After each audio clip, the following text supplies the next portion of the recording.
What I've got for you today is supposed to be one of the very best Terran versus Protoss matches that has been played all year. It's time for a best of 7 between the very best Terran in the world going up against the very best Protoss. Spawning right here with Zest spinning around on the main nexus. We're looking inside of the main base of herO. Down in the bottom left with the blue Terran pieces, he goes by the name of Maru. Now, this particular series is the upper bracket finals of the RSL. So it's a best of 7 where apparently, wait, both players are starting off with cheese? Okay, fantastic. Yeah, we're just starting off with hyper aggression right from the get-go. Now, luckily for me, I actually have not seen any of these games yet. I have had these replays actually for a little bit. I got sick. I really wanted to cast the best of 7, but then my voice was a bit of a mess for a couple of days there, for about a week, and I figured shouting excitedly about StarCraft, probably not ideal, especially not for very long matches. I do fully expect that this is going to be a long best of 7, because usually, at least these two, they do play very macro-oriented games. But you know what? Maybe this best of 7 is going to be about a half hour tops. Okay, let's see. So it's a double gateway proxy going up against a double barracks proxy, but both of them are positioned reasonably conservatively, right? I mean, yeah, we do have the barracks. I mean, somewhat close to the Protoss, and the same can be said right here for the gateways. Somewhat close to the Terran, but for the most part, they are out in the middle of the map. I would imagine we're gonna follow up the Cyber Core right here with some Stalker production out of those gateways. For now, it's going to be Zealots only, whereas Maru is already going into the Marauders here. I'm fully expecting to see the concussive shells started up here in just a moment. Maybe? We should? Okay. How many does he save, though? That's always the question with these type of pushes, right? Especially for Terran. How many Marauders do you go for? Now he starts it up before you show off to your opponent what you're building up. Nexus looks like it will be attempted here in just a sec for herO. At this point, I think it's fine for him because there's a good chance that this Terran will commit before the Nexus will finish, so you can still cancel it. The main problem is losing the Nexus. Zealots, though, are going to start working away here.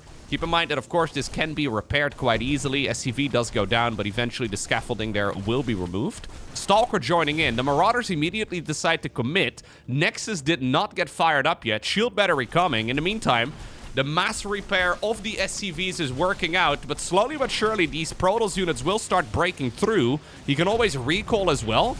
I mean, it is at least an option. Cyber Core is going to be unpowered together with the shield battery. Decides to cancel it just because he wants to get additional unit production. So many SCVs are dying. Obviously, mules are still a great idea, whereas Protoss is currently not harvesting anything whatsoever. There's the recall. It had to be happening at some point in time. 2 Zealots are left behind. Probes immediately decide to turn their tasers to these Terran units. Zealot is going to get slowed down. Probes are already, though, dealing a ton of damage. And I think this will be a cleanup here in the end for herO. Maximizing the damage here is Maru. But in the end, this is a really good spot for the Protoss. That recall ability apparently wins out over the mule. Marauder production is going to continue. But I mean, if you get like 1 shield battery up or just literally any type of units, I think you're fine. 1 Zealot is going to be left behind. SCV train now going across the map. This is not over yet, though, because Maru's army is scary. Cyber Core is now repowered again. Additional Protoss units are coming up. Obviously, herO has been mostly broke here for ages. He wants to commit, though, before the SCV train arrives, and apparently that is right now. But is this an overextension here from herO? Looks like herO is going to give up on the units that are shorter range, keeping the Stalkers alive for now. I think in order to win this fight, he's going to have to pull the boys yet again. What a way to start off this best of 7. I can't believe it. Probes going around the long way, so hopefully they can at least prevent those Marauders from escaping. Although I really don't think there's a lot of staying power for the Terran here in general. Maru agrees. It's herO who wins game number 1. That moment when the players combined have about 14,000 MMR, but they decide to go for strategies that are really popular in Bronze League. Obviously, it's executed at basically a level of perfection that you would never see in Bronze. but it is certainly a weird style to go for. Celestial Enclave is going to be map number 2. And this time around, it does look like we will be building our very first structures inside of the main base. Now, one theme that I think is noticeable between, honestly, from both herO as well as Maru, is that both of them have been messing up their strategies a lot lately. And I mean messing up in the sense that sometimes they decide to go for suboptimal strats, but they seem to win the vast majority of the strategies that they are choosing. So, ever since the new patch went out, right, ever since the new patch went live, we've seen, especially herO, go for strategies that are considered to be like B tier. If you were to like rank all the Protoss build orders and strategies and openers and all the rest of it, right? If you rank them in a tier list, he's been going for a lot of B tier builds, and really likewise as well for Maru. The established standard, especially in Terran versus Zerg, but also in Terran versus Protoss, and likewise again in Protoss versus Zerg, but also in Protoss versus Terran, all of that has been thrown out of the window. And both of these players are thriving right now. Both of them seem to be winning basically anything that they play in. Are we gonna go for another cheese? There's no way. Now, I do believe that over time, the patch will be more and more figured out. And there's a very real opportunity. Whoa. Sorry, my cat. Buddy. You were screaming in front of the door. I thought something terrible had happened for just a little bit because he was being overly dramatic. You know what happened to him? The door was closed. Oh no. Imagine being in front of a closed door. All right, Proxy pylon going up on the left side of the map. Command center building right here on the low ground. You know the worst part about having cats? When they start screaming in front of a closed door, you open the door, and they don't even come in. They don't even leave. They just literally want the option available to them. They think it's highly disrespectful if you decide to not give them all of the movement that they desire. All right. It's going to be a Stargate proxy here for herO. Do we have any sort of defense at home, Maru? Well, for the time being, it's going to be 2 Marines. I can imagine that maybe there will be a Cyclone at some point. We have a tech lab coming up, but it could also just be... Okay, yeah. It could just be straight Widow Mine production. Not going to be the case in this particular instance. Cyclone is going to be absolutely essential. Oracle, though, will likely be fired up immediately. Although, this is herO. Could be a... okay. Could be a Void Ray. I'd be very surprised. Oracle, indeed, it is. Shield battery coming up right over here on the low ground. Okay. You're gonna purr? Okay. I love having cats, but they are weirdos. All right. Stargate, or sorry, Starport coming up. Stargate in the meantime. Building up. Oh, another Oracle? There's no way. herO. Well, the Scouting Reaper does fall. It does mean that Maru has no idea about what is happening inside of the main base. How many Oracles do we make before we commit? We have to move now, right? Like with the second one spawning? There's no way he wants to build a third. No, I think he's gonna go. He has to. No! herO! What? There ain't no way. So, with 3 Oracles, you can obviously one-shot SCVs very effectively. There's no way he's gonna go for a 4th. I love this, by the way. Celestial Enclave, of course, features this nice little path that only a worker can go through. So this is gonna give Maru at least a little bit of scouting intel. He will see the timing of the extra gateway, and maybe more importantly, the lack of any sort of tech. Upon seeing it though, and with the 3rd Oracle spawning, herO decides to commit. No Widow Mines available. Wait, are we gonna go for the units? We're gonna go for the units. We're not even gonna go for the actual economy? I wonder if this is a mistake. Well, we do already have the Adepts going to town as well. Loads of workers are falling for the Terran player. Now the Oracles, with some leftover energy, will be hunting down the SCVs. And what was looking like a very questionable strategy yet again right here for herO is working out brilliantly. It's disgusting. It's dirty. But it's also 19 dead SCVs, and that can hardly happen just by playing terribly. Thank you for proving my point, herO. And herO, I mean, I have to say it, right? He's one of the very best micro players on the planet. This man controls Stalkers better than basically anybody out there. But lately, he's not really been going for a lot of Stalkers. We've been seeing a lot of these, well, technically suboptimal builds. Like if you were to run StarCraft 2 in a spreadsheet, these are the type of openers that just don't really work very well most of the time. But he's keeping the opponent guessing. If you're in Maru's shoes now for the rest of this best of 7, what do you expect from herO? You can literally expect anything. You know he's a formidable macro player. He's panicking. Yeah, you know he's a formidable macro player. You know that he can play phenomenal early game aggression. You know he can cheese. In the first game he went for proxy gates. I think playing against herO right now has got to be an absolute disaster. Okay, 4 SCVs in addition to the ones that already fell go down. Adept still threatening. Do you commit? I wonder if you do. Yeah, the siege tank is going to deal some friendly fire as well. That's another bunch of workers dying. If you can use the friendly fire right there off that siege tank, it's going to be so painful. Adepts, of course, fall off as well the longer that the game goes on. So we're at 29 dead workers.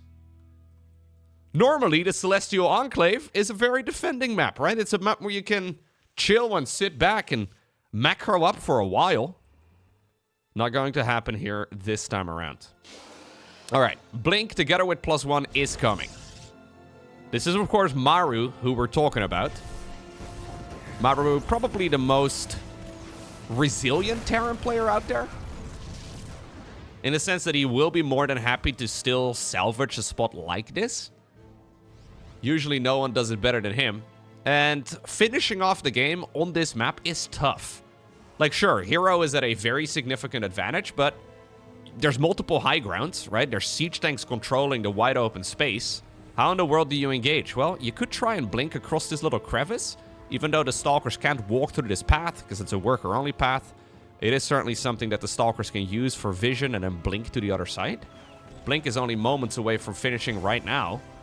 Do we have a prism? No, we don't have a prism. We don't even have an observer out yet. But we can, of course, just use this little pathway over here to go across. No siege tank available in this location, though, because we are protecting from those adepts at the front lines. Siege tanks may very well have to be repositioned. There's 4 of them available. Okay. I wonder if we would have gone for, like, a war prism first, rather than the observer. If this would actually have been a playable spot. What we also have, though, is a 4th Nexus.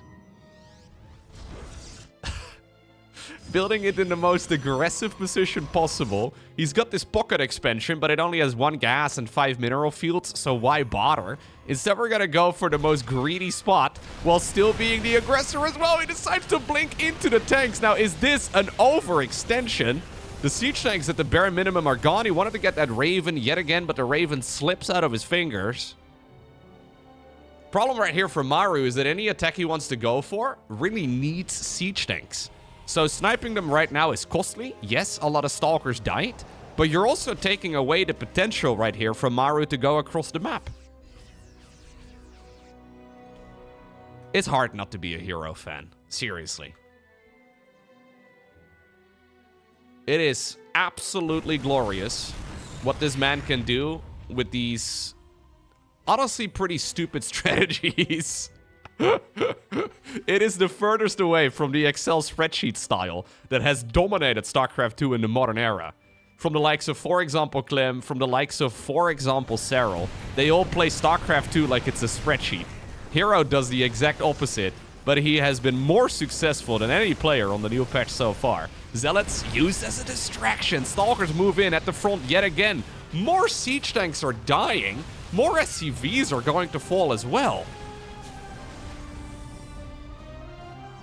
And you know, I call the strategies dumb, but I mean this in the most respectful way possible. Because I am personally completely unable to play this style that herO goes for. I have tried it many times. It never works for me. Like, you gotta kind of... You gotta write this balance of, like, craziness with economy at the same time, right? And obviously, if you commit too much to one or the other, you just simply lose to the counterattack. Maybe dumb is not the right word. Maybe I gotta come up with a better word to describe it. But really, it does kind of feel like a lot of the strategies are pretty dumb. And in theory, they aren't supposed to work. But, I mean, if you can consistently win against the top-level players, like 80% of the time with dumb strategies, I guess they're not really that dumb, even though they're technically still suboptimal. herO, I guess, doing a better job right now than anybody else out there with the limited amount of information that the opponent can really have. Yeah, reckless? Reckless might be the perfect way to describe it. Okay, so what do we have on the back of this? A 5th Nexus, we have a Templar Archives, and what looks like a Skytoss transition.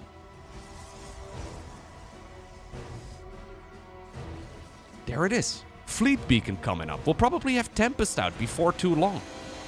Now, I do also have to compliment Maru here, though. Because even though this has been a game where herO has been desperately trying to win, Maru is not out of this match by any stretch of the imagination. I think what herO is reading very nicely here is that this is going to be a game where Terran will have the stronger army if he commits down the mass Stalker Zealot path even further. So herO is transitioning away from it because Maru is effectively trying to build up a death ball. 2-2 is going to finish up in a moment. He will not be quite maxed out, but he's not going to be that far off. He's also making 3 additional command centers. So even though he's kind of stuck on his bases right now, he can very soon start moving out and maybe take multiple bases all at the same time. Speed Prism, though, thinking about going in around the site. We have some hallucinated Colossi as well at the front. Prism looking for a location where maybe these Zealots can be unloaded, and it looks like it has found a spot, but the Zealots don't really achieve too much. Hallucinated Colossus in the back. Probably want to cycle that one to the front. Zealots charging forward. Anti-armor missile used, though, right here by Maru. And believe it or not, Maru grabs the supply advantage. One of the reasons why, though, is that herO has been building up infrastructure. Tempest coming up. Dark Shrine is building. 3-2. Researching right here for Protoss. He still has not taken the fucking base. Look at the minimap right now. Look at the man treating the entire map like his main base. Even the Proxy Gate is building Tempests. This is the Proxy Stargate that started building the freaking Oracles. Like, I don't know, 8 minutes ago? Feels like a lifetime at this point. Okay, Maru trying to break out of his own bases. Desperately trying to leave that position alone. And he will be able to secure a 4th. He's going to need a lot more Vikings, though. He's going to need a lot better of a late-game unit composition. We already do have additional orbitals coming up, though. And these orbitals are absolutely pivotal for Maru to be able to continue actually competing in this game. Maru looked like he was down and out for just a moment there. But, I mean, look at the supply. Nice storm over here, though. Can't complain about that one. Some feedbacks as well going down. Very aggressive positioning. That's 3 High Templar down to Terrain. Liberator also falls. +1 Flyer coming up here for herO too. He's got to be aiding those Tempests quite nicely. EMPs, though, up towards the high ground. And here we go. Maru commits. Anti-armor missile is wonderful. And I think Maru is still reading his opponent like a book. He's actually going to be able to win this fight. Never count Maru out. Never count Maru out. This guy has earned more money than any other Terran player out there in the history of StarCraft 2. By like 200%. It's not even close. Maru is an absolute beast. We gotta respect it. What do we have right now? A unit that is usually entirely ignored in this particular matchup. You're going from Colossi into Tempest into the Mothership. What do you force out when you go Colossi? You force out Vikings. What do you force out when you go Tempests? You force out more Vikings. That means that generally speaking, the Mothership is going to be denied. But at this point in time, Maru only has 3 of those bad boys. He didn't even make that many of them. Yeah, only 8 have died. How many starports does he have? He's got 2. I wouldn't mind seeing a 3rd one added into the mix. But of course, Maru is not particularly rich. 6th base, by the way, coming up here for herO. Still did not take the in-base expansion, the one that Maru took. at effectively the first reasonable opportunity. God, StarCraft is such a good game. I know it's not the most popular esport out there, but my god, is it good. herO's still pretending like he actually has the better army. I don't know if he does. I don't think so. 4 additional command centers coming up, by the way, for Maru, who's preparing for the big macro game.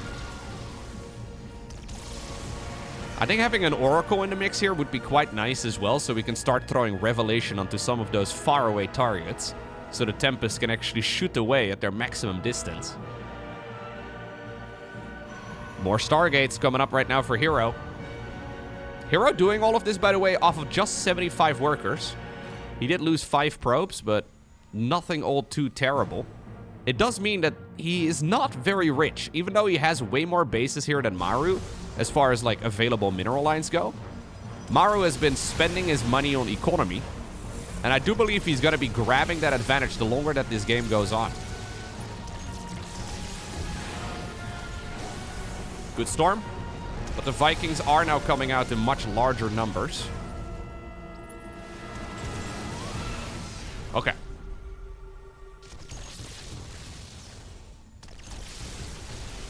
One of the lacking resources here for Maru will be gas. Vespene will be more important here. So he is indeed taking these gases over at the newly acquired base that he's sneaking out while this fight is happening.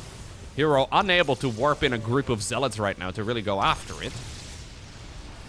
I think herO needs to be careful, because the early game was his. The mid game was his. But I'm not so sure that the late game will be. Like, the way he's throwing away units here, it kind of feels like he believes he's still in a phenomenal spot and very far ahead. Now, he's by no means in a bad spot, but he will not be too keen on finding this planetary fortress here. Maru doing Maru things.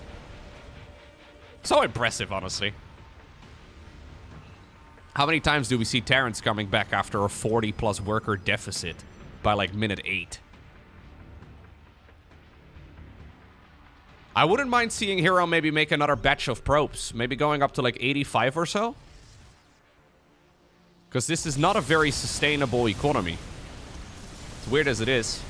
Ooh, some good storms, though. Big EMPs as well going down in the meantime. Is there enough? Time Warp gets planted, but the Marines and the Marauders together with the Vikings are joining in. Keep in mind, of course, that Storm also hits flying units. Looks like, again, the Protoss army is going to get wiped off the map as Maru gets another good fight. Big Zealot reinforcement now. That's nice and all, but herO smashed most of his piggy bank to bring these Zealots to life. Planetary Fortress lives, by the way. 2 SCVs are repairing it in the meantime. Maru is in no hurry. He was not scared of those Zealots going in for the counterattack. Eventually, the Planetary will be back up to full HP.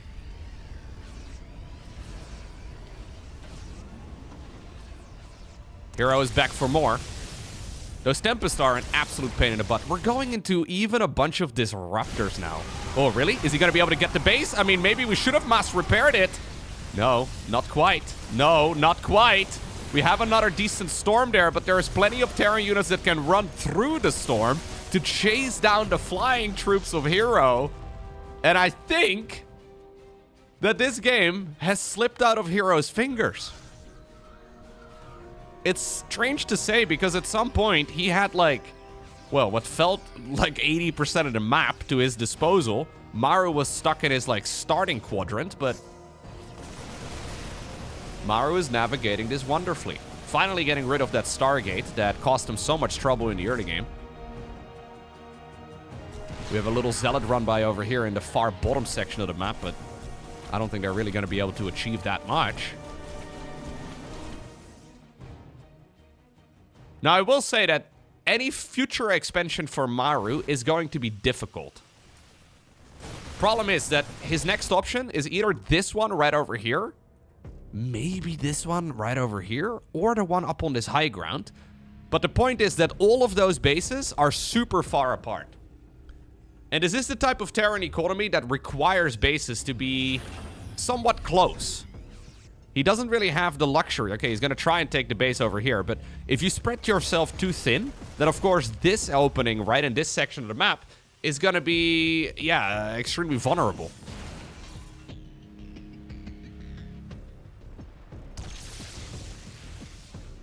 Tactical nuke, by the way, coming up here for Maru. EMP onto the photon cannons. Trying to be a little bit annoying here. Where is the tactical nuke gonna go? Well, for now, we're gonna open up with the cloaking upgrade as well for the ghosts. A couple of them are trying to run towards the side. Here's another big fight, though. Disruptors. Okay, nicely dodged by Maru. He needs to be careful about all of these sources of splash damage. Time Warp is gonna be planted down, reducing the movement speed and the attack speed of units caught inside of the bubble. Maru pushes the army away, and maybe more importantly, he has snuck out this base. herO doesn't know of it. No, herO does not know of a wide open mineral line that like 2 zealots could slice up. Now the additional workers, though, are coming. New base in the far top left has been acquired. Gases will be taken everywhere. Maru is going to be fighting a much more powerful Protoss army the longer that this game goes on. The age of mass zealot stalker is long over. Yeah, you have this forward base over here too, of course, as an option, but that one feels impossible, man. It's really the only other reliable expansion that could still be happening. Marauder flank coming in. Actually, that's a huge Terran army trying to flank all of this down. Cloaking field activated again by the mothership. She immediately explodes, though. Maru doing some really good work, landing those EMPs exactly where they are needed. And this is the first time in a 20-plus minute game that Maru is going to see the other side of the map. Well, I think he might just be able to strike while the iron is hot. This entire Protoss army has been pushed back. There's only 8 gateways available at this stage in the match here for herO, who, like I was trying to point out, is going for a big transition towards much more valuable units. But Maru, after being stuck on his side of the map for 20-odd minutes, he has broken open the main base of herO, and this is where a lot of the Protoss reinforcements are spawning. This is where most of the tech is located. GG? There's no way. This is why we were being so dramatic just about, I don't know, 20 minutes ago. Yeah, okay, sure. Glad you're comfy. Next up, we find ourselves on the map Mothership. I can already feel that this is going to be a phenomenal best of 7. I mean, at this point, the gloves are off. We've seen variety from both players. We've seen perfect adjustments from both players as well. This is why I really like the longer series. Obviously, one important part as well to talk about for a best of 7 is just stamina. If you've ever tried playing a competitive game like StarCraft 2, you may have experienced in a 1v1 that after each game you needed like a 10-minute break. Obviously, these guys have... it is kind of like a muscle. It is something that you can train and get more used to over time, but it is still going to be exhausting to play big macro games like the one that we just saw. Not just physically, which, yes, playing esports can physically be exhausting. These guys are playing very fast games, but especially mentally. You only have a capacity for so much. So you can't really, and that's one of the nice things about the longer series, you can't really just aim for macro games. Like, if it goes to game number 7, you can't play 20-minute long macro games, 7 games back to back. Like, it doesn't make any sense. You just derp out at some point. And that's the question, right? When does the derpening begin? When, like, who derps first? Probably me. Yeah, probably me. But which of the 2 players will derp first? All right, Sentry on the back it is right now for herO, who opened up with a bunch of Stalkers and an Adept. Sentry is not super popular lately, I feel like. I mean, obviously the Hallucinated Phoenix Scouts are super useful, but long gone right now are those, yeah, Sentry first openers. They used to be the builds that Terran players complained about, and then Protoss players sort of stopped going for them altogether. You just leave yourself very vulnerable to early game pushes. And herO really enjoys being the aggressor, of course, as you may have already noticed in these games. Now, this time around, it's a much more conventional opener for herO. Likewise as well for Maru. Nothing really out of the ordinary here. We'll have to see exactly what the plan is on the back of this, but herO is opening up with good old Blink Stalkers. This is a very fast third Nexus. So this is a third Nexus before a third Gateway, meaning that he doesn't have a whole lot of unit production right now, but obviously the extra eco will come in very handy. Siege Tank. Okay. Nice reaction there. That's why you have the Adept in the mix. Adept actually decides to commit and go after some of the workers. More effective against Zerg, usually, than it is against Terran. Yeah. SCVs, of course, have 45 health. Whereas the Zerg drones have only 40. Oh. And you know what? It's going to be nice for Maru to keep those units alive.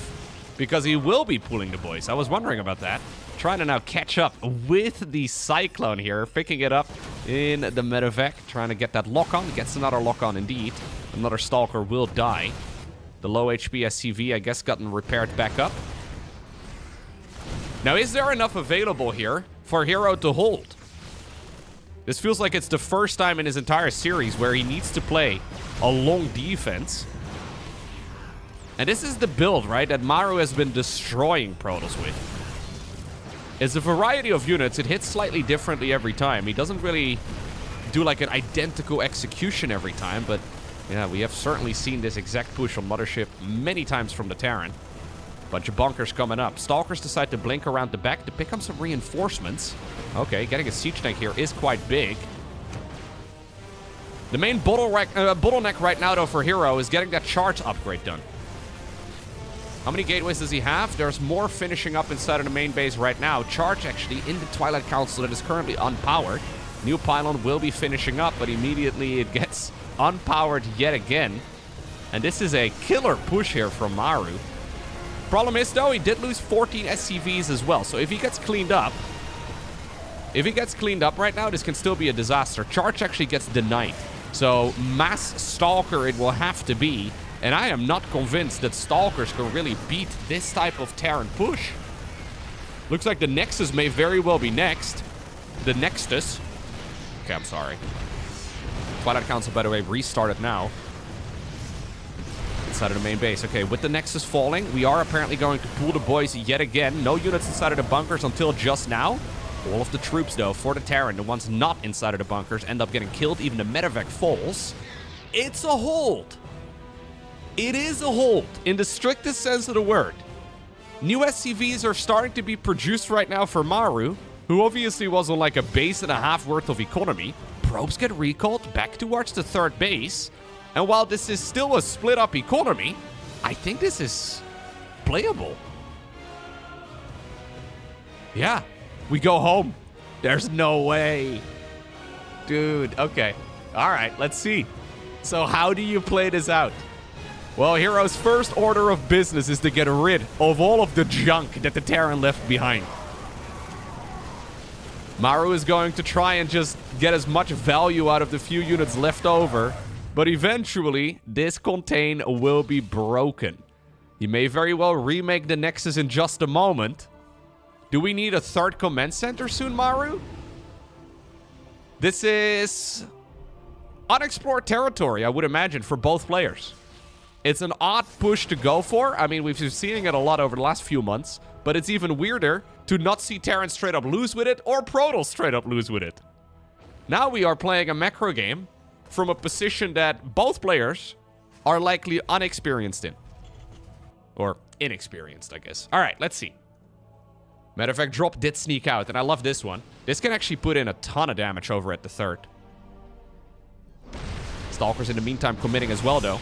Not that many defensive troops available. I would really like to see what that group of Marines can do. Oh, big warp in. Good reaction speed here from herO, who still does not have charge. Second time around that the Twilight Council is available. Man, Zealots without charge feel like they're moving at slow motion, man, at 9 minutes of in-game time. Yeah, obviously he lost the Twilight in the natural, had to restart it back up, indeed, inside of the main base. I think herO actually autopiloted there with the Zealot warp in. You really don't want to be warping in slow Zealots at this point in time. It's terrible. But I mean, he didn't lose that many probes. Third command center starts up. Storm begins as well here for herO.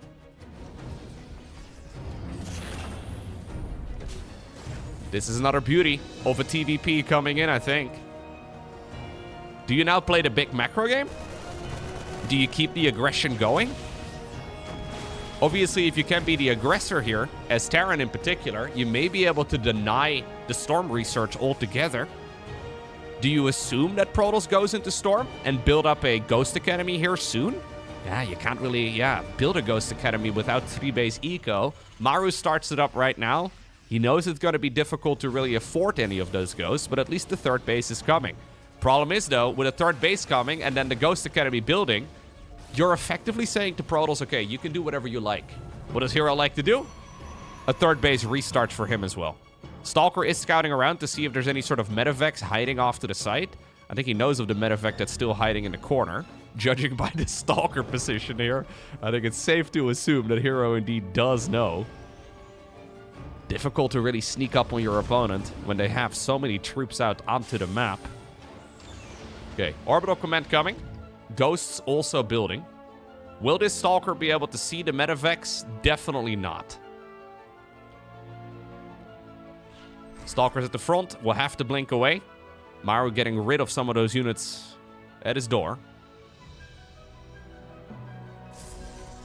Now, if Maru can snipe this Nexus, that would be massive. I think that's what he's aiming for. He doesn't know that the Nexus is rebuilt, but he knows there's likely going to be some stuff in that natural. Looks like the Marines here are trying to evacuate. Difficult, though, for them to get out. Scan will reveal what's currently going on here. All the High Templar are in position. If he gets the High Templar, that would be big. High Templar, though, are not going to go down without a storm. And I think that was not what Maru was aiming for. He wanted to get the cake and eat it, too.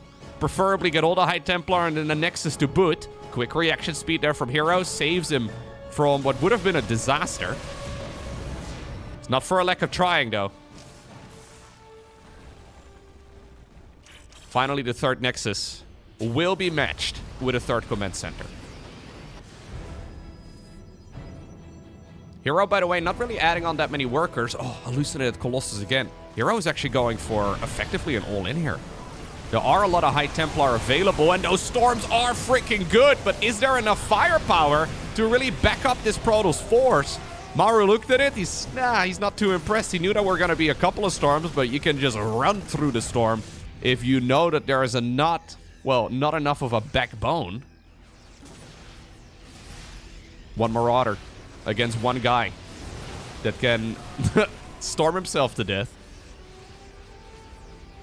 Beautiful engagement there from Maru. I really like that he did not hesitate at all. You gotta respect the High Templar, but not to the point where you are microing away from them every single time. Maru now smelling blood in the water. There will be another storm. These units will pay the price, but there is a gigantic Terran train. Zealot reinforcements, though, are being made. At this point, Maru has the eco advantage. As a matter of fact, he even starts up a fourth command center. If he knew how many workers there were for herO, he would certainly not commit to that one. But is there enough for him to simultaneously then also clean up the... Oh, okay, yeah, that definitely is. Clean up the army available for Protoss. He's getting the eco advantage. He's got the upgrade advantage. And now the army advantage has indeed been secured. Maru is going to be able to obtain the victory here, despite not quite winning it with the very first major attack, despite being forced, to macro his way out of it. herO is going to sit here and process the loss for a little bit longer, but GG gets called. Maru is going to go into map number 4 with a 2-1 advantage. Next up, it's time for the map Tokamak. herO decides to pull a probe right at the very beginning. I guess it is just to be a jerk. Okay, I thought for a moment he was going to go for the good old MaxPax opener, aka the build that MaxPax doesn't really play anymore. Yeah, we're just going to immediately start off the harassment. herO may be slightly upset after the ending of the previous game. He wants to get straight back to fighting. He's like, the ref told us that the game had started, so I came out swinging. Yet again. Okay. Yeah, Maru is extremely resilient.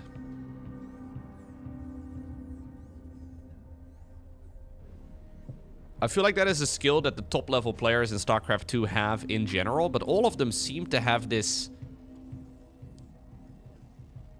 opportunity to immediately transition away from whatever they were doing previously, right? So it's really easy to sit there and think about what happened and then to think about, okay, what should I be doing next? But if you spend even just like 10 seconds on trying to come up with the next plan, you are very far behind, usually, if your opponent is more straight up with that sort of decision making. Much easier said than done, though. A lot of that, I guess, just comes from having a ridiculous amount of games played. So if you play a stupid amount of StarCraft 2, obviously you will end up, with a broader scope of knowledge. So you can maybe think about the games more and previous games that you've been in a similar position, and maybe you can then follow up with a strategy that worked back then too. But the top-level StarCraft pros in general don't really seem to sit back too much and play this middle-of-the-road strategy. They usually are very decisive. Nexus here on the low ground now for herO.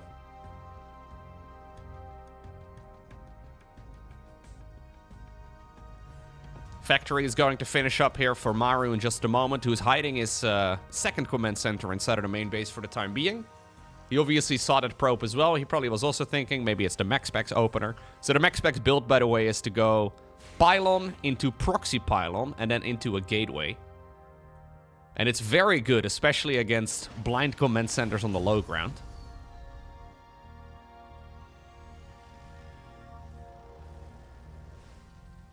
It is certainly something that herO does not shy away from, right? If he feels like it's the right thing to do, he will certainly not be too afraid. Okay. Hellion moving in. First Hellion actually of the series, isn't it?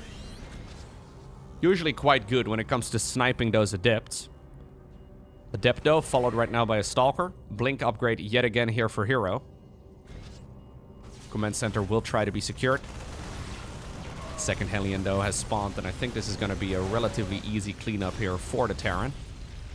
These Stalkers are beefy, they're annoying. But ultimately, this is mostly just a dance to see if everybody's kept honest.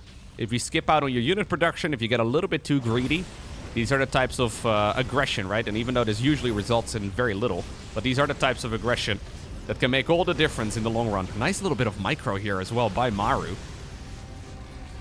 Adding some additional reach here to the Hellions. Normally the Stalkers will beat the Hellions at some point. Ooh. Are they going to be able to go home? Reinforcing Stalker shows up. One of the Stalkers does go down. Second one, I think, will probably also pay the price. Okay. Sure. Was that worth it, though? Because now the Marines are all going to fall. At least you kept the Hellions around, I suppose, but they are hardly the most important thing to keep alive. Matter of fact, drop did check. Did see the third Nexus. But as the dust settles, this is the total overview of losses. And Maru had to micro his butt off to achieve this. Was it worth it? Well, at least he secured the natural. Ramo facility right now on the back it is for herO. herO, of course, did not really hesitate. He built up a third Nexus while he was trying to pull those Stalkers back home.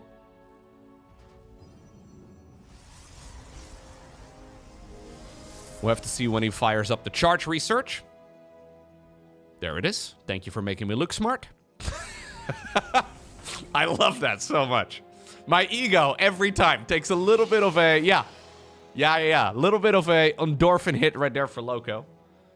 When I tried to backseat game to Pro Gamer, and even though I'm casting this from a replay file, they fire up the upgrade immediately. Thank you. Thank you, herO. Double engineering bay right now coming up behind the Terran's mineral line. Prism indeed will be coming here for herO.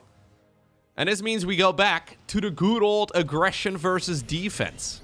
Now, Maru is already setting up for it. We have the Great Wall of gunning down stalkers with siege tanks.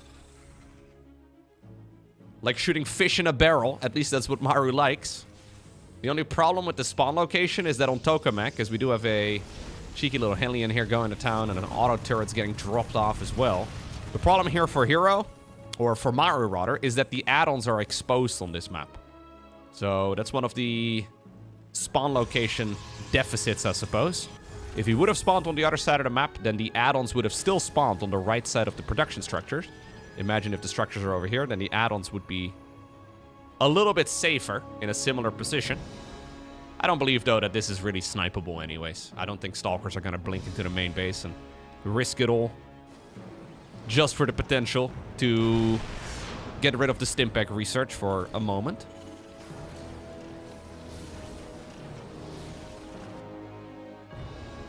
Charge is done. 1-1 upgrade's about halfway finished. Now, what we don't have yet is Terran attempting to take their third base onto the third base location. Now, this is cute. Ha! Siege tanks so far forward, the siege tanks themselves gun each other down. Bunch of stalkers are paying the price, too. I think that was still a little too expensive right there. The stalkers going down was unfortunate. Massive Zealot Warpin, though. And I guess with a bunch of siege tanks going down and even more of them falling right now on the back of this, it will be extremely hard for Maru to take the third. He wants to get another mineral line going, but it is much easier with siege tanks.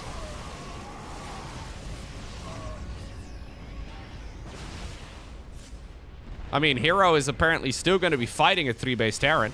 Prism is going to get sniped. Zealots are hitting whatever they can. Raven actually taking a bit of a beating, but Maru with some good SCV movement here as well is going to be able to get rid of these units inside of the main base. 11 workers, though, died.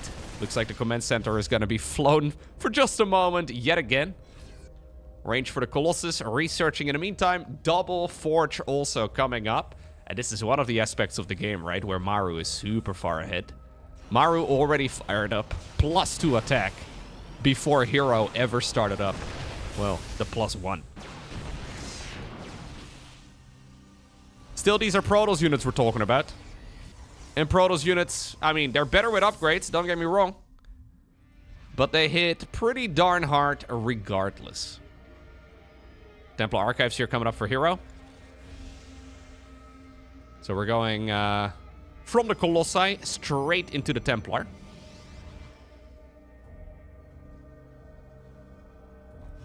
Maru did successfully take the third, and he is going to be able to rebuild the workers.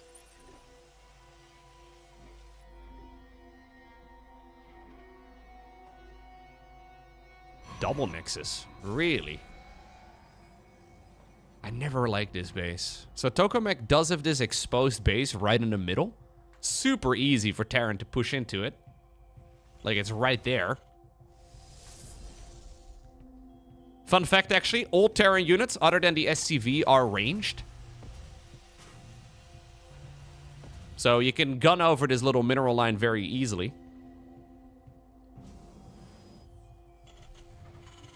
Technically, you could make the argument, I guess, that mules are melee too, but they don't have an attack animation. Mules can't attack. I guess Blizzard, when they envisioned the unit, they thought that maybe it would be broken or something, and Terrans would go for a mule attack. Honestly, at this point in time, I would love to see mules get an attack animation, just so we can see Terrans stimming in and then dropping a bunch of mules trying to go for the win. That would be sick.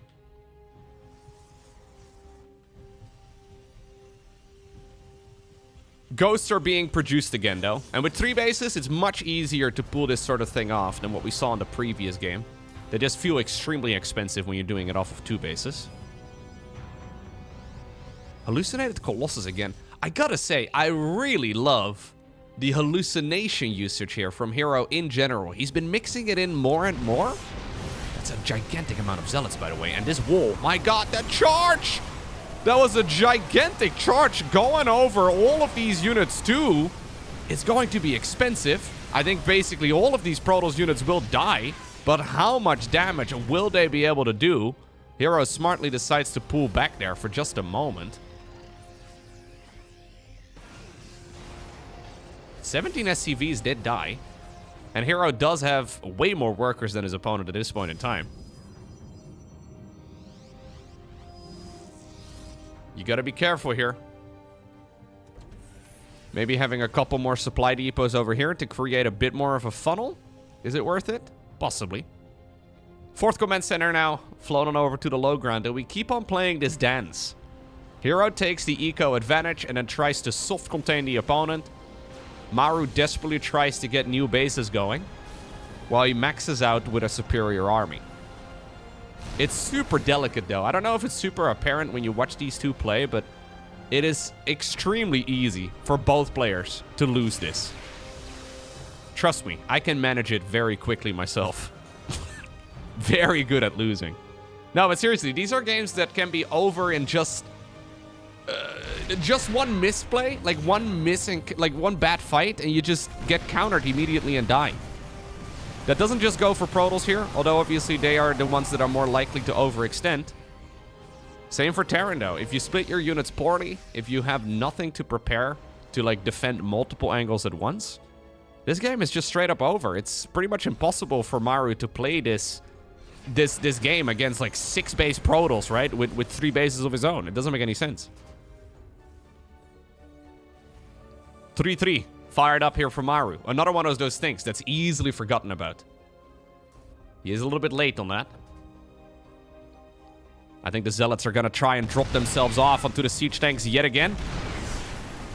And now suddenly those siege tanks are looking very vulnerable. It's because he's trying to secure that 4th. Prism goes into the main base. Triple tank dies over at the front. The majority of the Protoss army still hanging out over here. Maru indeed now confirms the suspicion that he is indeed having to deal with so many Protoss units right outside.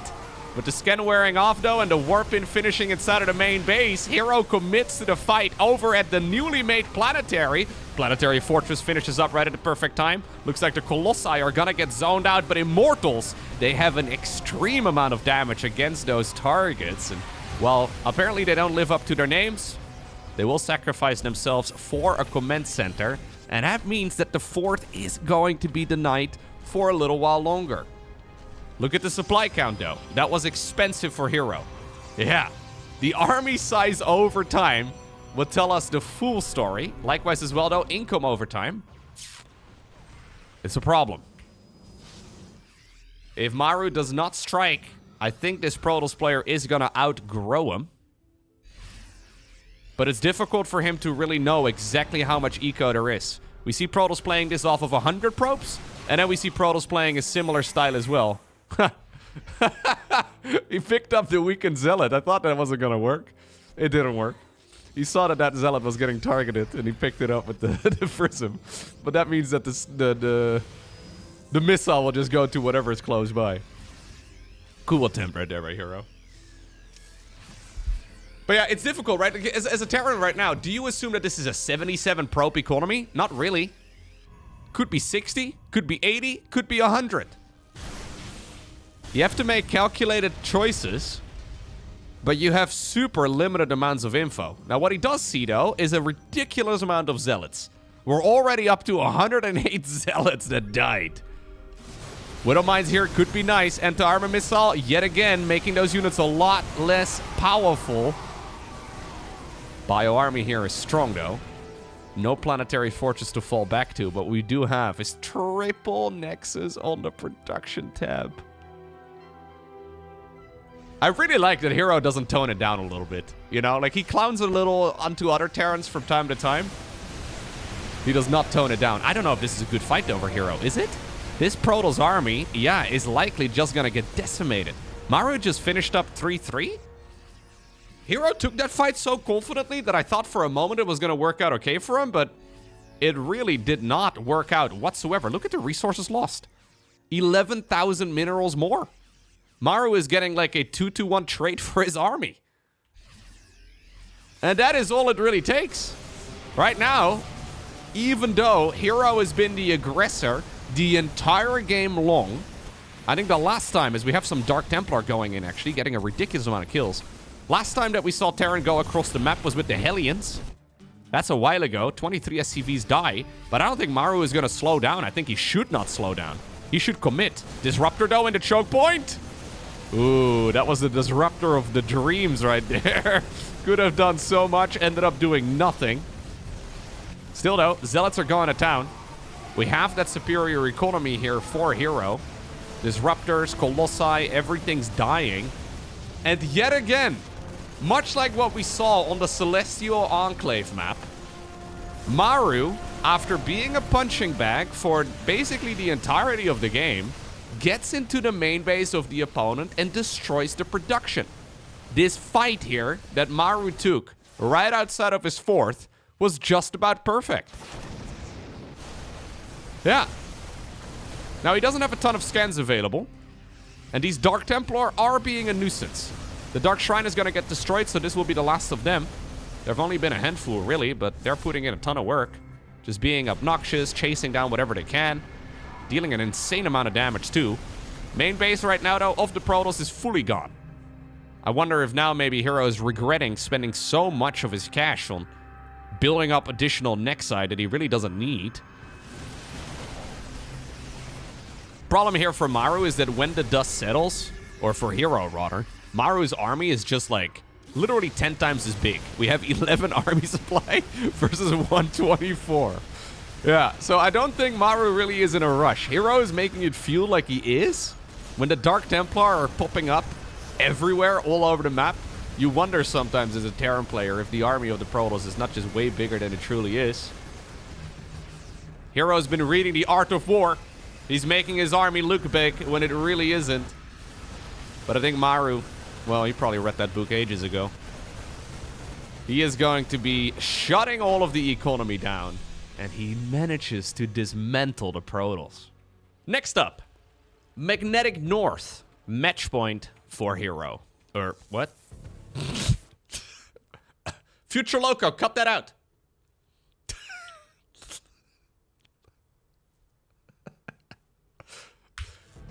Next up, Magnetic North. Match point right here for Maru. He's once more pulled a worker pretty early on to be a bit of a bully. But what we're really doing is a pretty conservative start. We're pretending that the opponent is Zerg now. Sometimes that's what needs to be done, you know? Just pretend like the opponent is something they aren't.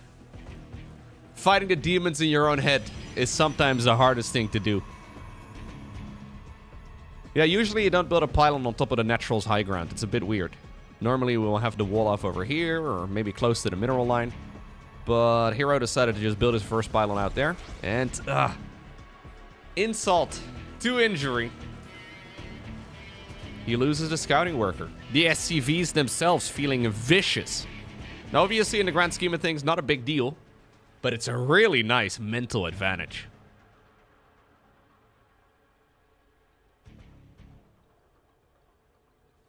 We have one cheeky little zealot moving across.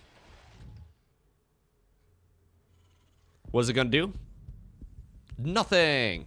What we also have right here from Maru, by the way, is some very fast command centers here. So both of the command centers are growing a nice little orbital command hat at the same time. That does mean that it's a CC first. Factory right now on the back it is. Honestly, the zealot here is actually quite a good choice. You cannot repair a structure from the Terran, or as a Terran, if it's not finished yet. So you can only repair the structure that is still... Ugh. Yeah, it's kind of ugly. Honestly, this is putting in a lot of work.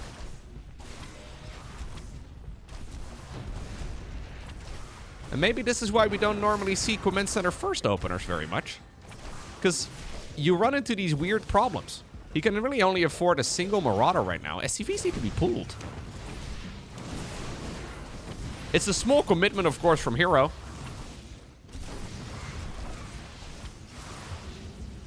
Marauder is going to die.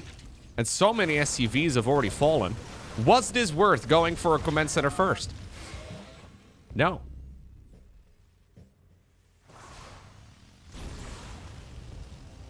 No, certainly not. herO probably can't quite believe his own luck. He's going for a good old Blink Stalker follow-up. But this is by far the best case scenario against somebody like Maru. The early game SCV Scout saw exactly, or the Probe Scout rather, it saw exactly what the Terran was going for.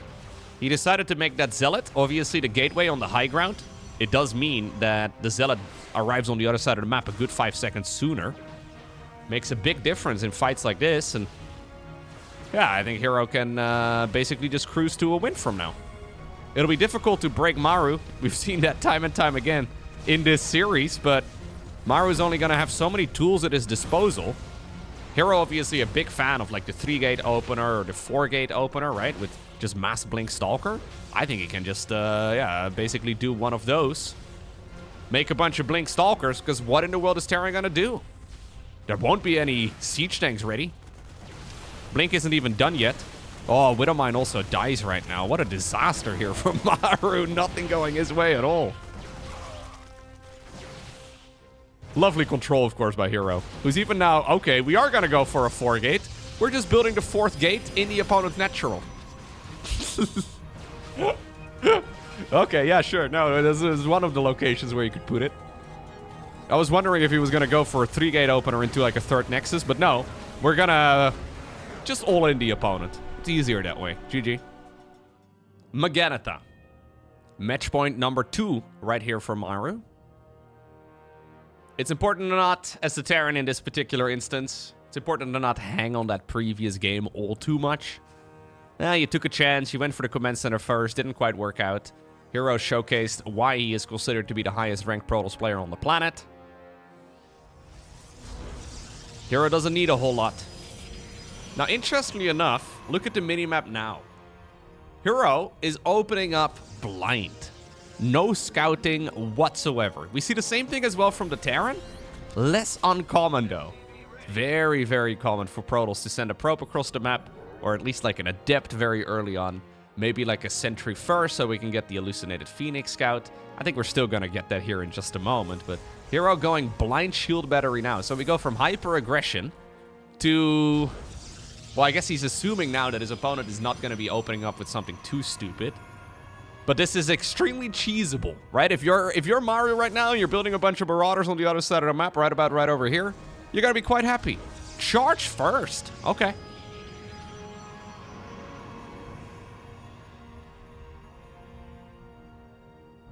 You know, another thing that I think is very common, especially for important tournament matches, is that when it starts getting sketchy, when the strategies and the series go long, usually that's when we see players falling back to their good old comfortable, right? Like, imagine a hypothetical game number 7 between Clem and StarCraft. It is very likely that StarCraft is going to be opening up quick triple hatchery with a quick lair and then Banelink speed and all the rest of it. And likewise as well from Clem, I think we can assume triple command center Hellion Banshee. Like the most orthodox styles to go for. I've noticed that herO doesn't seem to care very much about what the current state of the tournament or, for example, the series is in. I mean, maybe this is slightly more conservative, but look, he's going charge first, double research really quickly, entirely scoutless, while having his opponent on match point. Is this really the time to be playing the ballsy strats? Well, herO believes it is. I guess the problem with these sort of styles is that sometimes you look a little bit foolish. That series that he played at the EWC comes to mind, where he tried to go for like a Proxy Tempest and all kinds of like silly strategies, and you look at those games and you're like, well, this is the biggest tournament of the year. Don't know what you were thinking, herO. Why do you look so stupid right now? What are you doing? Yeah, I guess those series happen too, and unfortunately for herO, they happened at the most important event that he played. But I guess the line between stupid and genius is a very small one in StarCraft 2 at the very least. Because if it works, right? If your weird, stupid strategies work out, people will call you a genius. But when it doesn't, they will point and laugh.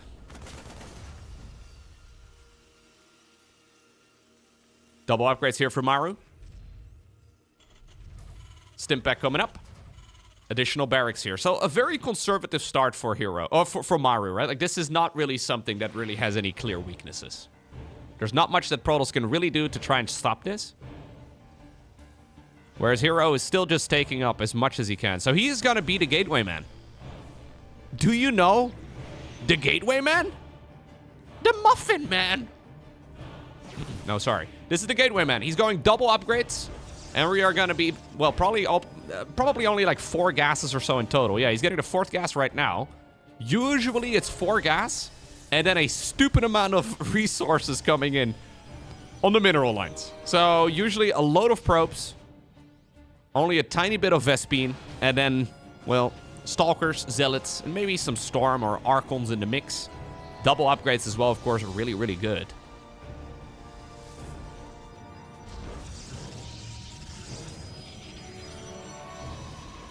You know, I was recently, I recently became aware that apparently Shrek 1 from the Muffin Man. Apparently that's a Boomer movie. Yeah. Yeah, that's, Gen Alpha doesn't know Shrek, dude. It's a problem. All right, SCVs moving down to the low ground. It's because the 3rd command center is flying on down to the low ground as well.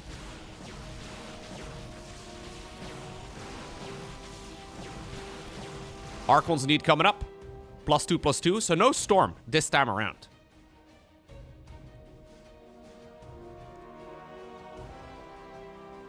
hero's going to open the floodgates for Zealots.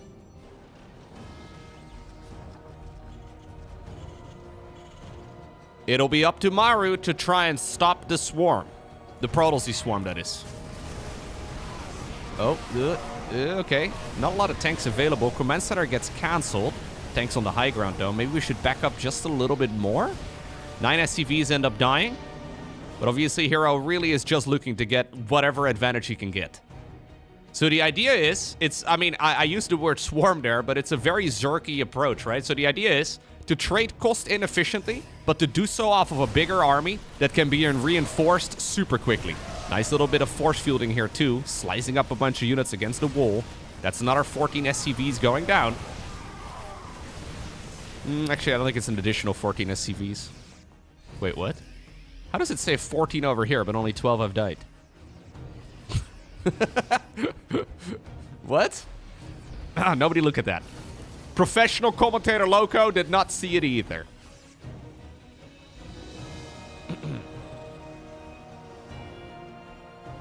Armory coming up here for Maru. That'll be to try and get the 2-2 going. A little bit delayed. Another Nexus building in the meantime up north. Now, are we gonna see a repeat like previous maps in this series already? Because every time we have seen Maru as a punching bag in the early game, he comes out swinging with a maxed out 3-3 army. And even though it looks like for the majority of the game that Protoss is winning, at some point the Terran maxes out, he's got full upgrades, and his units look pretty much unstoppable. It'll be what Maru is looking for. Now, this is a much more gateway man-y style, though. At least in those previous games, we still had some robo play, right? We still saw the Colossi and all the rest of it. This is just going to be gateways. That's effectively all we're doing. Extra gas will be dropped onto Archons and a bunch of sentries and all the rest of it, but it's mostly Stalkers and Zealots. Rinse and repeat right now for herO. He starts up 3-3, by the way, long before the Terran. More and more SCVs are dying, though. And while the Protoss army now takes a nosedive as far as the supply count goes, there's just so many reinforcements coming in so quickly. Maru needs to be careful he doesn't get overrun. So the 2-2 is late. And I wonder if Maru is going to be paying the price. Because as long as we keep up the chrono boost, 3-3 is going to finish up before 2-2 for the Terran. And that's just going to make these interactions between basic units so much better for Protoss. It will only be a relatively small window, but if he hits it just right when 3-3 finishes up, he's got potential to maybe even end the game. Liberator's coming. Maru knows that he's a little bit delayed, right? So he's going into the planetary right now. Zealot's thinking about going around the site. Siege tank set up. We have that choke point here as well. Missile turret, or sensor tower rather, making it difficult to move through. Nexus going down over at the gold base. We still have that forward base available too if Protoss wants it. At this point, he's only on 12 gates. We've actually seen these styles getting played up to like 30 gateways or so, which is very extreme. But if there's enough money for Protoss, they will not hesitate to go like 24 gateways. At this point, only 12. Quote unquote, only 12.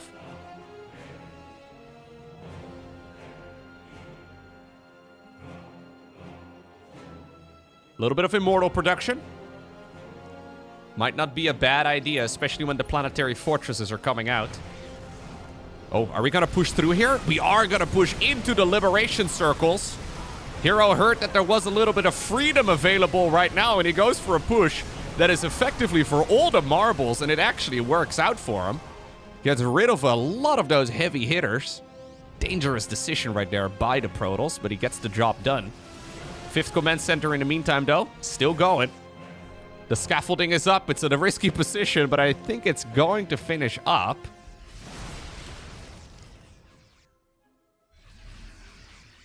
(3-3) done, by the way, for herO now. 2-2 did finish as well. A couple of Zealots going to town, though, and this is a problem here for Maru. The Zealots at the top of your screen, they are going to get sliced up. It's one of the reasons why this Protoss army here, yeah, is delaying the advancement of the units from the main.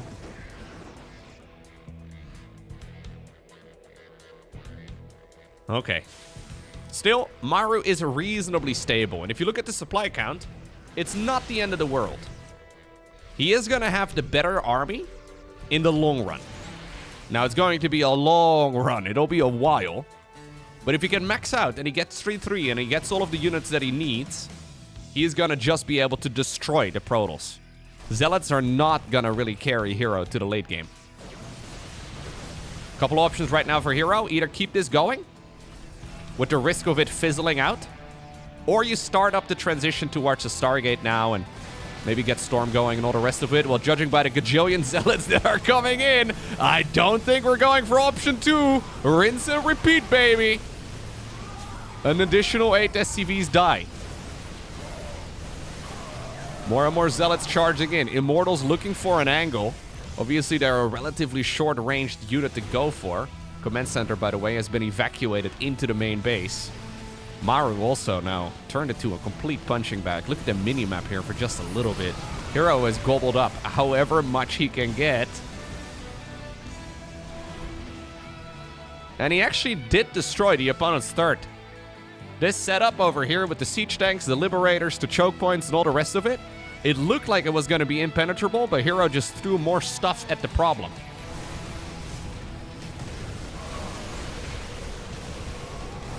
Wow. Yeah. And this is one of those games where you look like a genius when it works. But when it doesn't, people just don't quite understand what they just witnessed. But I think herO is getting the job done. Maru is not going to be able to contest with 32 SCVs against an 86 worker economy for herO, who, by the way, is double expending yet again. He's now taking the top right as well as the secondary gold base on the map. Didn't really bother getting rid of the Zelnaga tower here. Mules, by the way, have been snuck out. herO doesn't know about the base, although, yep, Observer scouts it now. A couple of Zealots can probably run on over in that direction in just a moment. Okay, Stalkers it is instead. SCVs get pulled from the 4th base. More and more of them will get sacrificed just to keep this Terran army going. The Immortals not living up to their names yet again. But as long as herO stops the counterattack, he will be fine. I guess we'll now find out, though, whether or not he's been too greedy. Has this been too much? Maru is going to have one shot, one opportunity to seize everything he ever wanted. One moment. Oh, we go in for the counterattack instead? Or is there going to be vomit on herO's sweater already? I don't know. Maybe we should recall the probes? Maybe not, though. Maybe save the recall in case we need it.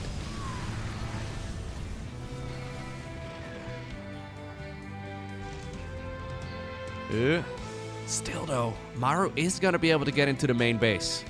This is the best spot that herO has been in similar games so far, right? We have not really seen him be in a position like this, but this is still sketchy. Just like Terrans losing their main base, Protoss really does not want to lose everything here, right? This is effectively now the underbelly of the Protoss. Terran, in the meantime, can evacuate the main base. Maru's still at 90 supply, which is remarkably competitive. Orbital commands, though, are gonna burn. Yeah, and that's a problem. They are not gonna be able to sustain themselves. These structures will slowly bleed out over time. And if you look at the minimap, much like a Zerg would, herO still has bases all over the map. New gateways will be coming up. This is still a Terran army, though, that needs to be respected. He's got 3-3 upgrades. There's only a handful of ghosts in the mix. It's really not that much, but Protoss is gonna make a beeline back. Looks like this command center may very well... Oh, he just used his scan energy to see the base in the top right. He may have needed to drop a mule, though, to keep these CCs alive. Yeah, Stalkers instead now are gonna finish the job that they started previously, and that will be 2 orbital commands down the drain.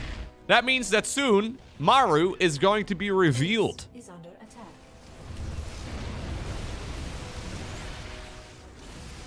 And even though this is a weird game, even though this is a sketchy setup, as long as herO doesn't panic, I think he'll be okay.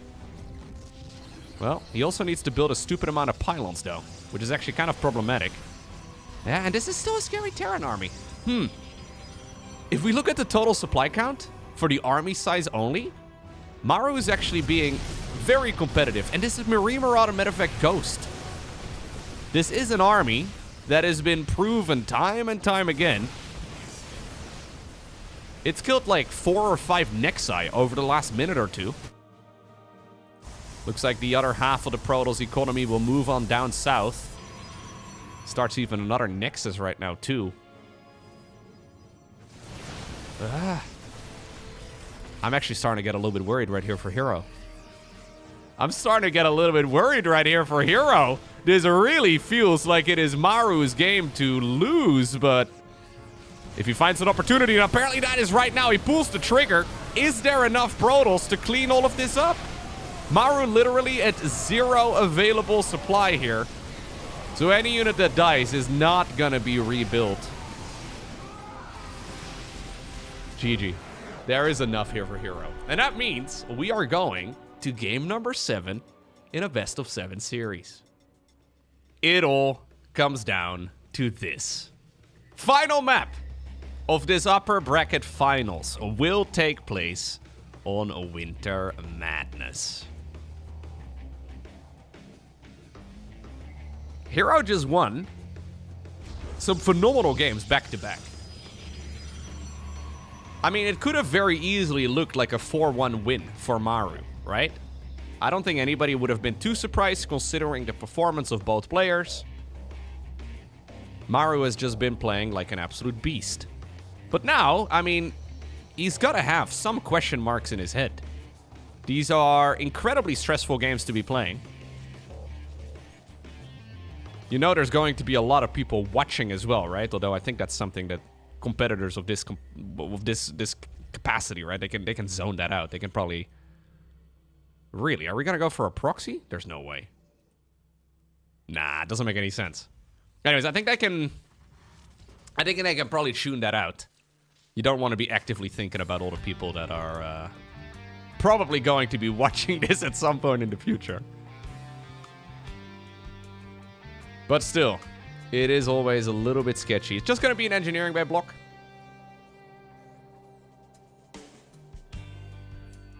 Will actually be quite nice. Because in a way, right, herO has been able to do whatever he likes for practically the entirety of the series. I guess we had that game on Mothership where Maru decided to go for the 2-base all-in.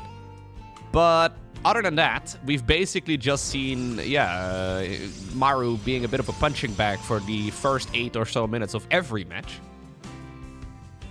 I guess game number 1, since it was cheese versus cheese. I guess he also did have a say in the matter, but for the most part, it's been herO who's been in the driver's seat, and I think going for the engineering bay block is quite nice, because it just immediately throws a bit of a wrench in the plan of Protoss. Not that herO is really going to care that much, but at least he doesn't get to just do whatever he pleases.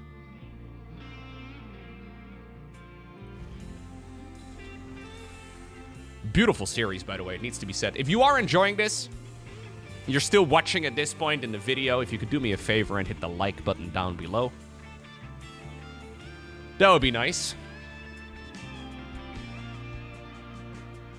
For a while, I actually kind of shied away from doing, like, really long videos. Because watch time was always a bit of a deciding factor. And obviously, if you upload... I don't know how long this is going to be. It's going to be like an hour plus. Maybe an hour and a half. Maybe 2 hours. I don't know. It's a long one. I don't know exactly how many people would watch a video of that duration, but... These days, there seem to be a lot of people that enjoy putting up the video. Either watching it in full screen or putting it up on your second monitor or whatever. Maybe while doing literally anything else.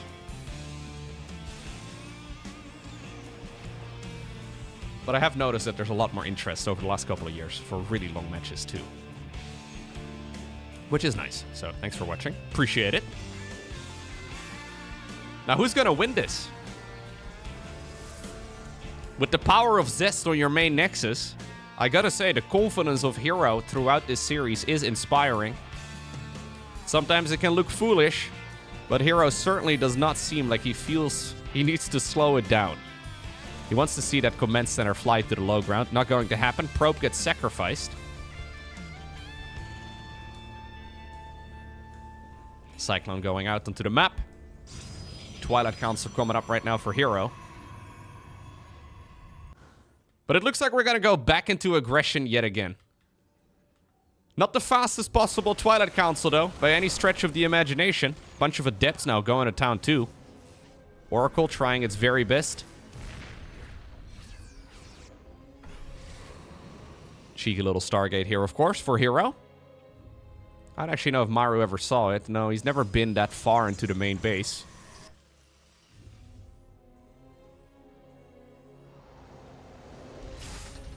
Yeah, especially if you do daily content. Like, daily long-form content on YouTube is always a little bit shaky.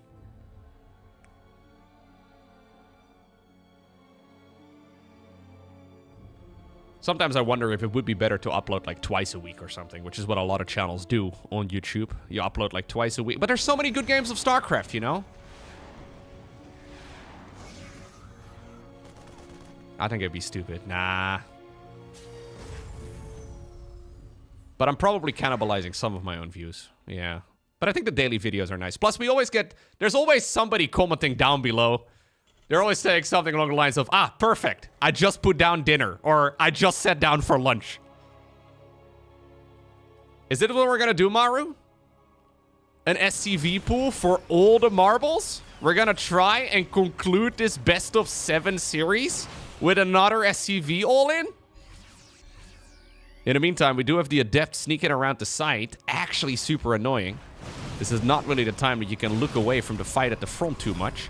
There is indeed a stasis ward set up, but it's not going to be in the right position. Siege Tank is going to have to siege up in the perfect spot. In the meantime, the Adepts and the Oracles are destroying the economy. This is going to put so much pressure on Maru. Maru's army, though, here is big. Probably wants to start up a bunker or two. I think that would be really nice, although maybe at this point he doesn't even really need it. herO hits a supply block with these structures going down. Still, though, is he going to commit? Apparently, he threatens it for just a moment. Blink is done. He decides to blink forward. Siege tanks are being targeted. So many probes are dying. But likewise, on the other side of the map and over here in this particular fight, too, so many SCVs went down. This Oracle has 15 confirmed kills. Obviously, the natural expansion has not been taken yet because Maru forced the opponent to go for the third base first. Charge is coming up, by the way. It's late. I think, ooh, yeah. I think there are enough units at least to slow down this Terran army some more. A load of probes available. Shield battery inside of the main base is awesome. Double mules are, of course, nice to have as well here for the Terran player, but Oracle has come back home. Getting the energy recharge from the Nexus onto the Oracle would be incredible. He doesn't even really need it, though. The army of the Terran player just got cleaned up, and that means that herO is going to be able to commence the counterattack. Problem for him is that he only has one base. He's got good saturation, he's got more workers than the opponent, but he only has one base. Maru has double orbital command. He can start dropping those mules 2 at a time, And it's going to bring him a ridiculous amount of economy despite the worker disadvantage. He's also going to have the siege tanks, but herO has Blink. Is he going to go into the main? He does not go into the main. He goes for the actual throat. Does he have enough? I mean, the siege tank fell immediately. Oracle right now also paid for its aggression with its life. Looks like Maru has to evacuate this position altogether. He's going to fall back from the low ground up to the high ground, but he really wants to keep this orbital alive. He knows it's going to be his only lifeline if this does indeed come down to the economy. Stalkers, though, so nimble. So difficult to actually control. New base did start up, by the way, for herO too. So we can turn this into a macro game from here, where herO is effectively going to try and contain the Terran player yet again. In the weirdest way that we have seen so far. Really, Dark Shrine. He goes for a Dark Shrine. Super expensive structure. In low eco scenarios, not usually what we see. But if you can get just a few Dark Templar out. There's the Oracle, by the way. This is a new one. If you could just get a few Dark Templar out, it has so much potential. Keep in mind that Terran needs their mules to compete with the economy. And if you have no energy, you can't scan. There's no missile turrets or anything set up, so detection is unavailable. I love that herO, while being effectively all in, plants down an expansion and a Dark Shrine. Those are like the last two things you need in a situation like it, but you know what? He does have a bunch of zealots now reinforcing this. There's no way to warp the units in close to this side of the map. Orbital Commando is lifted up yet again. We have a couple of Terran units trying to repair it, but the orbital does fall.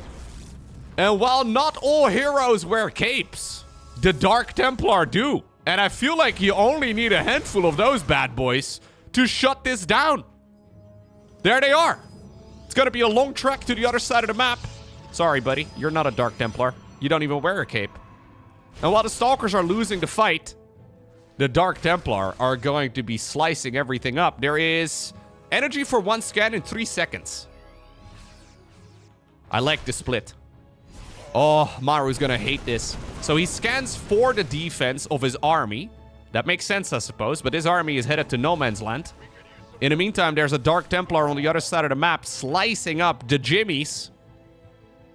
And this is massively problematic. There is no detection at all. He probably needs to go for a Raven or something, but Ravens are really expensive, and Maru has been broke for a long time. There's no way. Does this series end? I'm getting nerd chills. Does this series end with a bunch of Dark Templar slicing up everything? GG gets cold. What a finisher. I can't believe herO just won 3 maps in a row against Maru, who just seems to be on another level lately. But my god, he wins this best of 7 in a spectacular fashion. A beauty of a PvT. Honestly, this may be the best Protoss versus Terran I've seen all year. I mean, there's going to be a little bit of recency bias, considering I just watched it. But geez, that was a banger. That was a really, really high-level StarCraft.